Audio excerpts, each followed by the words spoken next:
যারা ১৬ বছর অন্যায়ভাবে জোর করে ক্ষমতা দখল করেছিল তারা এখন বিচার প্রতিহত করতে চোরাগোপ্তা হামলা চালাচ্ছে বলে অভিযোগ করেছেন বিএনপির সিনিয়র যুগ্ম মহাসচিব রুহুল কবির রিজভী। তিনি বলেন, আগুন লাগানোর সংস্কৃতি আওয়ামী লীগের, তার প্রমাণ এখন মিলছে। সকালে নয়াপল্টনে বিএনপির কেন্দ্রীয় কার্যালয়ে এক সংবাদ সম্মেলনে রিজভী আরও বলেন, ছাত্র জনতার হত্যার দায়ে শেখ হাসিনাকে বিচারের মুখোমুখি হতে হবে। সানবিট সব দিবে সামাল। সানবিট ম্যাজিক প্রেস ডিশওয়াশিং এর মাথা ঘোরানো সলিউশন। তিনি অভিযোগ করেন, শেখ হাসিনা ও আওয়ামী লীগ ভোগবিলাসের আনন্দ ভুলতে না পারায় চোরাগোপ্তা হামলায় লিপ্ত হয়েছে।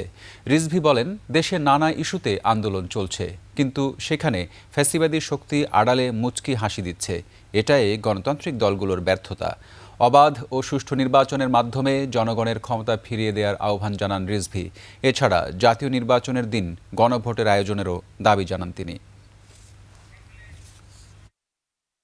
এখন এই বিচারকে প্রতিহত করার জন্য বেআইনিভাবে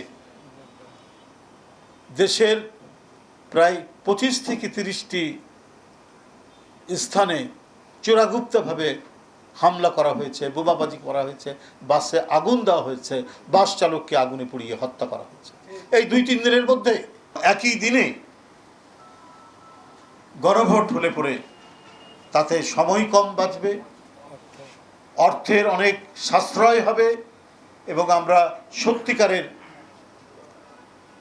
গণতান্ত্রিক একটি পরিবেশের দিকে আমাদের যাত্রা নিশ্চিত হবে।